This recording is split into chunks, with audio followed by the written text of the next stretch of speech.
You're listening to Beyond Wellness Radio, bringing you the cutting edge in health, biohacking, and sports performance. Stay up to date and listen anywhere and anytime on your computer, tablet, or smartphone by subscribing on iTunes. Catch your host, Dr. Justin Marchegiani, as he answers your burning health questions as well as interviews from world-renowned guest experts. For more Beyond Wellness Radio, go to beyondwellnessradio.com. Hey there, it's Dr. Justin Marchegiani. Welcome to Beyond Wellness Radio. Feel free and head over to beyondwellnessradio.com where you can access our full podcast transcriptions. While you're there, you can also sign up for our thyroid and female hormone video series. This series goes into the root cause of why your hormones are out of balance. While you're there, you can also schedule a functional medicine consult with Dr. Justin, myself, where we'll dig deeper into the root cause of your health challenges. Feel free and think of sharing this podcast with at least one person. This podcast grows by people sharing it. Sharing is caring. If you can think of one person that can benefit from this information, please feel free and share it. If you're enjoying the podcast, make sure you subscribe on iTunes. You can also click below the video or podcast where you'll see the iTunes review button and leave us a review. You can also sign up for the newsletter at beyondwellnessradio.com where you'll get updates before anyone else. Thank you so much and enjoy the show. Evan, it's Dr. J. What's going on today? Hey, I'm feeling great and I'm pumped up to talk about skin. This is something I struggled with for a long time, so let's dig in. All right, great. So everyone wants that nice, smooth finish to your skin, not just clean skin, free from acne and blackheads and cysts and all these things, but just a smooth consistency. And we're going to talk about some of the, conventional approaches to skin, some of the unconventional approaches, and also food does matter.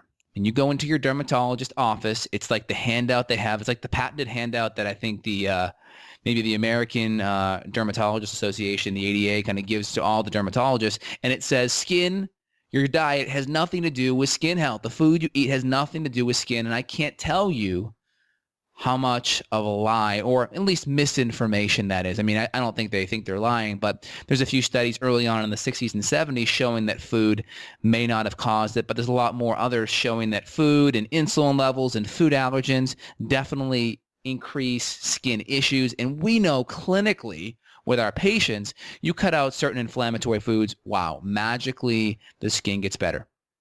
Yeah, my skin started to improve as soon as I got wheat and dairy out. And then the next step for me was the digestive stuff, getting that in order. So I didn't know what direction you had intended to start with, but for me, digestion was a huge turning point. Let's jump on board with that. So we know the skin, protein and fat are really important building blocks for the skin. So we always want to look at protein and fat digestion. So if your skin is dry and you're eating good quality fats and proteins, well, I automatically go to the fact that you're not breaking down protein and fats appropriately. So any type of tummy symptoms, whether it's constipation, you're not having a stool less than 24 hours, right? So every other day you're having a stool, that's definitely constipation. You have ridging or white spots on your nails. That's definitely a sign we're not breaking down and absorbing protein. Your stools are floating or there's a sheen to your stool. That's a sign you're not breaking down fat. You don't have a gallbladder and you're not taking digestive support. It's another big one. Your hair feels thin. That's another one. Hair basically is protein, certain nutrients as well. So you really want to look at the digestive function. Now, you could even have great digestion or, eating the right foods, taking digestive support, but there could be infections that are creating malabsorption. So we want to make sure the first thing we want to check off our list is we want to do all possible things to improve our body's ability to break down protein and fat. We just want to make sure we're getting the building blocks, the raw material, so we can build healthy skin. Yeah, for me, even after taking just some betaine, kind of the blanket digestive support, that wasn't enough for me. So adding in like some enzymes, some other protein digesting enzyme helped. I added in a little bit more of some apple cider vinegar, things like that. So those are kind of the generic things that I say we could give a blanket recommendation for. Yeah, I had really bad skin growing up in college, and I was very low fat. Like I started out kind of going into the low carb area where I'd be kind of Atkins-esque, but I messed it up because I was going also pretty low fat too. And then I noticed my skin in the winter over in Amherst is really cold, and my skin was just getting super, super dry. And you'd see all kinds of, women are notorious for this. They just get all these extra moisturizers and they topically moisturize their arms or their legs and their skin. And I'm just sitting there, I'm like, well, I'm doing more research and learning and reading. And I'm like, let's work on internal moisturization. And I mean internal moisturization through eating high qualities of fat, because fat actually provides hydration to the skin. I upped my olive oil and coconut oil consumption at the time, and magically my skin dryness was gone. So I noticed that with myself, that fat is a really big, important step to having hydrated skin. But I still had skin issues because I was still eating some gluten-free bread. I still had infections. I still had low stomach acid. But that could be one piece to the puzzle here. If we kind of break it down into steps so people don't get overwhelmed. Step one is make sure protein and fat consumption is dialed in according to your needs. So if you have dry skin off the bat, just work on upping high-quality protein and fats. And that could be any of your pastured meats that are high quality, and also any of your coconut oil and potentially grass-fed butter or ghee if you can tolerate the dairy part. Yep.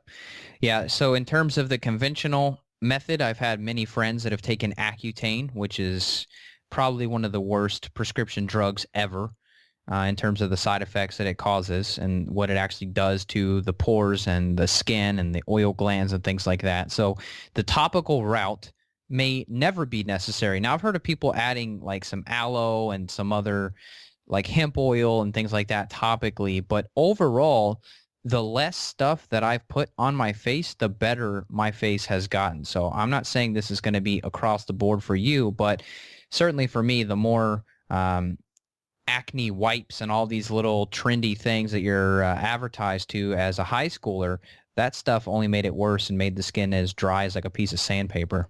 Absolutely. So you want to make sure the gut and the digestion is doing good. Get rid of the food allergens. The food allergens like the gluten and the dairy, that's a big one. I notice my pores, especially around my face, in that T area, the T-zone. So you're basically your chin to nose to the forehead along the side of your eyes there, right in between the temporal area. Those are going to be notorious for clogged pores. And we know that the sebaceous glands, those are like the glands in the skin, they actually over-secrete or will secrete extra sebum or oil in response to insulin. So if we're eating foods that are glycemically inappropriate, what that means is too much carbs in relation to what you can handle, meaning you're not able to burn the carbs off. You're just making a whole bunch of insulin. That's increasing the sebaceous glands' production of sebum, and the bacteria that's on the skin will actually eat that sebum, and it can create inflammation and a lot of the whitehead potential effects, and then to the extreme, even cyst in the skin as well.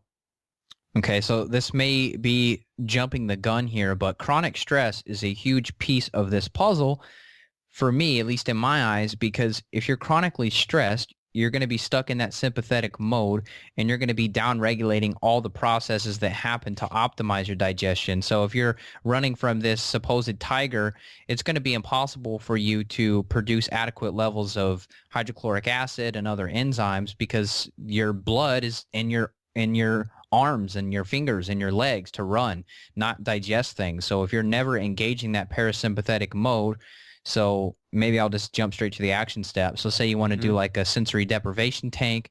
Maybe you want to do some lavender essential oils in the bathtub with some Epsom salt. Maybe you want to do even some transdermal magnesium to calm that nervous system down. Maybe some phosphatidylserine. I know you talk about phosphorylated serine sometimes. So there's ways that we have to calm that nervous system down to get to the root of this whole thing. Absolutely. And a lot of people forget that your body will internally make extra carbohydrate and sugar under stress because those muscles really preferentially are glycolytic, meaning they want to burn sugar when they're under stress. They want instantaneous fuel. So you'll internally make lots of sugar from breaking down your lean protein. That's crazy, isn't it? Yeah, it is. So if you don't have enough protein in your diet, if you're not digesting and breaking down a lot of your protein, it's going to take it from lean tissue. Yeah, right? and I've noticed that myself. I mean, I lost some muscle tissue, and it was definitely chronic stress related. So Yeah, I remember that. And people forget that you can over-secrete glucose just from stress. That's why we have the thing known as the dawn phenomenon, where glucose is really high in the morning, typically due to a whole cortisol output thing. And that's why sometimes eating a little bit more carbs, and a lot of people in the low carb field don't like this. And we're not talking high carb, right? We're talking some people, if they're, ketogenic and they're under a lot of stress, they may do a little bit better upping their carbs maybe to 50, 60, 70 grams a day. And it will actually decrease their internal production of glucose. And also timing the carbs, typically when you're having less cortisol tends to be better. So having those carbs where cortisol is lower, which will be at nighttime because cortisol is on that diurnal pattern. So higher in the morning, lower at night. So upping your carbs a little bit then tends to be the better time to do it. And people that are under stress can actually decrease their internal glucose production. wow. So explain that a little bit differently. Why, when the cortisol levels are low in the evening, that carbs make people feel so much better. And I noticed they sleep better too. Oh, yeah. So cortisol is a glucocorticosteroid. Again, medicine uses big words. We like to break it down and kind of give you the ability to be your master at being able to decipher what's going on. So just focus on the glucose part of cortisol. So if we're mobilizing glucose and we have higher amounts of cortisol in the morning, that means hormonally we already have an advantage of mobilizing glucose in the morning.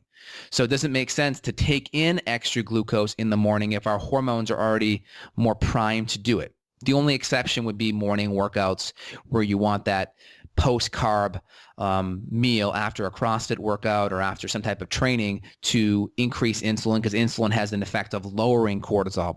That's more of a exercise, nutrition type of podcast. We'll save that for the future. But regarding to the concept here, cortisol is lower at night, so we have less hormone capacity to stabilize blood sugar at night. So it makes sense if we do a little more carbs, do it at night, because a lot of people who are fatigued have a harder time stabilizing blood sugar at night. And if we're disrupting sleep because blood sugar is dropping or adrenaline and cortisol are going low, which are causing blood sugar to go low, which is causing us to wake up, we want to do as many things as possible to avoid waking up. So sometimes the carbohydrates timed at nighttime between 5 to 9 o'clock or so can be great to buffer any low blood sugar swings that may happen while we're sleeping that could disrupt sleep. Yeah, that's great. Thanks for giving some more clarity there. Yeah. And the next piece of the puzzle here, actually, I'll let you add to that. No, keep going, man. I want to hear what you got. So the conventional approach is this, right? We're going to be rubbing antibiotic creams on the skin, whether it's Retin-A, whether it's Differin or clindamycin. We're going to be rubbing all these antibiotic creams on the skin, right? The whole idea is forget the food allergens, forget the fact that we're insulinogenic and we're feeding the bacteria on the skin. The goal is let's just work on the end product of killing a lot of that bacteria. So you can see it doesn't really fix the root cause of why that bacteria is having a feeding frenzy. It's kind of like, imagine you're going out there and you're chumming for sharks, right? So the chum is kind of like the food and the high insulin and the food allergens. It's like us going out there and trying to like shoo away the sharks as they're coming to eat the chum.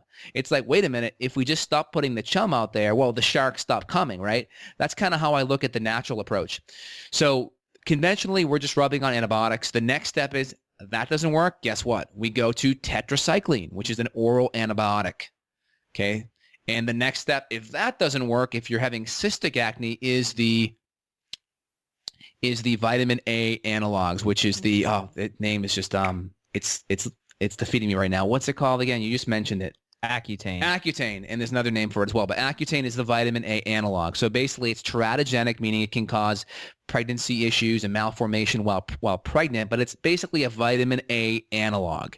It does things. It tightens the pores. It decreases the skin cells' ability to produce any oil. So once you fix the issue, now you have chronically dry skin because your skin cells can't produce the oil it needs for natural hydration. So it creates a lot of long-term issues in the end. So the Accutane's the ultimate end stage. That's the vitamin A analog. Again, a lot of people get benefit by just taking natural vitamin A at higher levels, and they can do some of the Accutane effects without the nasty side effects. The sub below that is the tetracycline antibiotic, and then below that are all the antibiotic creams. And that's pretty much it. That's all your conventional dermatologist has for the most part, outside of a skin cancer and cutting out a lesion. That's it. So once you've exhausted those bullets, we know that all those things are really warping our gut bacteria, which is going to play a major role in our immune system and our overall health. So we really want to go to the functional medicine strategy that looks at the foods, looks at the gut, looks at infections, look at how we're digesting and breaking down these foods and get to the root issue so we're not setting ourselves up for more autoimmune issues because our gut bacteria is being destroyed down the road. So let's paint the functional medicine picture here. So this could be in or out of order. Number one, definitely removing the allergenic foods or Perfect. problematic foods. Yes. Okay, we'll stack that on top of that and call that number two, optimizing digestive functions, whether this is enzymes, pancreatic function, HCl, whatever. Yes. That's number two. Yes. Number three, for me, I like to focus on the chronic stress. So trying to help people out with their adrenals, reframing stress, whether it's the adaptogens that we love talking about to help deal with this stress that could be causing these other widespread issues. That's number three. Four, for me, also another very helpful one is hydration, getting half the body weight in ounces of water per day, good clean water source. Yep. What else is for you? Is there topical things that Yes. you want to talk about? Yeah. So number four, I'd also put in is, and this kind of goes in alignment with the stress, because if we're stressed, our blood sugar will go wonky, but is managing the glycemic load. Right? If you're eating paleo, but there's pineapple and a whole bunch of tropical fruits and maybe excessive carbs to your metabolic type to what you can handle, that may be too much as well. So getting the glycemic load down, and a good general rule of thumb for people is 50 to 100 grams of carbohydrate. You earn your carbs. You're more sedentary, you go closer to the 50. You're more active, you go upwards of 100. If you're doing a lot of CrossFit and such, maybe even up to 150. So that's a pretty good gauge for the carbohydrate piece. And then I would say the next piece after the digestion, step 5, I would say, would be making sure you're infection free, making sure there's not something in there that's creating a low stomach acid environment like a SIBO or an H. pylori or a parasitic infection. Make sure that piece is lined up as well. That's great. So that's 5. Okay, good. Now let's talk about some of the things. Once you have the big 5 in, we can talk about some of the extra things that you can go do above and beyond for optimal skin health. First thing is collagen. Big fan of high quality collagen. A lot of hyaluronic acid in there, which is really good for the skin. Love that. That gives you a lot of building block raw material to make healthy skin, decrease wrinkles. I'm a huge fan of using collagen every day, not just for the glycine content in it, which is great for gut function, but also just for the building blocks, because I want to keep my skin looking healthy and good. Next piece is getting a high quality cleanser. I mean, I do find my skin looks better when I do a quick little cleanse in the morning, because what it does is it just gets off any oils and such that may have an effect of causing a pore to clog. So I just noticed my skin looks and feels better when I use a gentle organic cleanser. Now I use something that's GMO, obviously organic, gluten-free. You really want to make sure you're not putting a whole bunch of abrasive alcohols on your skin. So something that's gentle. The one I use has hyaluronic acid in it as well. It also has some coconut oil, a lot of soothing herbs and nutrients, and it's all genetically modified, organic, and gluten-free. So there's a couple of... No, I don't think you... I don't think it is genetically modified. You're saying it is GMO. You're saying non-GMO. It's GMO-free. I'm sorry. I forgot the free part in there. Exactly. What is the name of that? That sounds awesome. I'll have to look it up here. There's a couple that I use. One of my favorite companies that I use is Marie Veronique. She runs a skincare line out of Berkeley, California. Basically, it's all edible food grade. I mean, just phenomenal. Really lots of nutrients put in her product. So I use her anti-aging oil, which has emu in it, grass-fed emu, and a whole bunch of other nutrients. I use their cleanser, their exfoliation, and I like a nice toner. Like when I shower in the morning after I cleanse my face, I like a nice toner to balance the pH of my skin. It tightens my pores. My skin just feels really, really good afterwards. Now, I think a lot of people, like if you look at, the online multi-level proactive sales, a lot of people go to the skin stuff first. And a lot of the conventional skin stuff tends to be very abrasive and irritating. So I tend to take a step back. That should be the last thing you do. And it should be as organic, non-GMO free, for you, Evan, as well as gluten-free and all the good stuff, and ideally even close to food grade as possible, so you're really nourishing your skin and not adding extra inflammation to it. So I see this Anne Marie Gianni lady. She has an aloe herb facial cleanser. Is that it, or is it something different? This one has a green label with a black bottle. Yeah, if you go to Marie Veronique, Veronique, marieveronique.com, she has a great skincare line. I love it. My wife loves it. It's one that I carry. Oh, okay. I was at a different lady. I was looking at some other organic lady that kind of had the same name. I see what you're talking about here. Yeah, and then there's another line that I use called Derme. Derme is really good. They have a hydrating cleanser and a natural sensitive skin cleanser. I'm a big fan of their stuff too. Good, clean ingredients. You got to be careful with a lot of the gluten in these things. So I really want to make sure there's no crap in it. So I like a good cleanser. I like a good, clean toner. And I like something that can provide a little bit of hydration. So I like the grass-fed emu oil as kind of something that hydrate my skin afterwards. But those are all like at the end.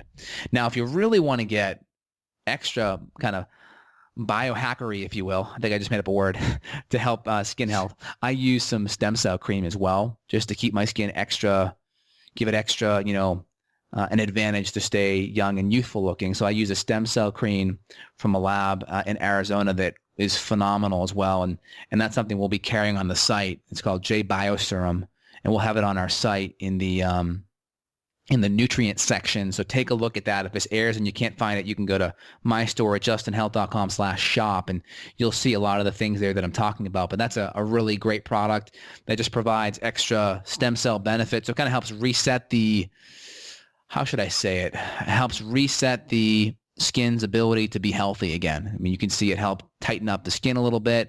It's amazing for scarring. It's a product that they use in a lot of hospitals in burn units to help get the skin integrity back, kind of turn back the clock, so to speak, on the skin. That's really what it's doing.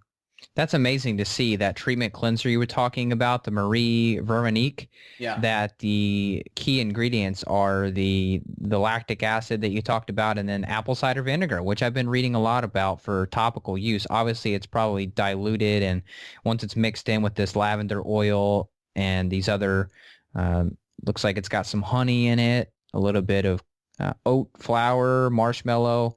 It seems like once you have all that stuff together, that's making the difference. So you probably wouldn't get the same benefit by just doing a cotton ball with some apple cider vinegar on it.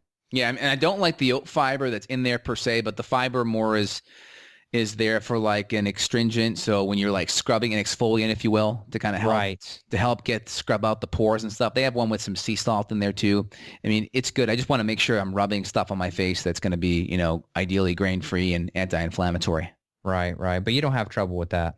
No, I think it works really good. And then the next thing is if you're using sunscreen, right? Don't burn, and try to get a sunscreen that has primarily the active chemical deflectants or physical deflectants with the compounds of titanium dioxide and zinc oxide. Those are the best ones. Yeah, I use Badger's brand of sunscreen, and it's just straight zinc oxide with some sunflower oil. I never get burned. It works like a charm. It'll make you look like Casper, though. That's the only It does. They're out of Santa Cruz.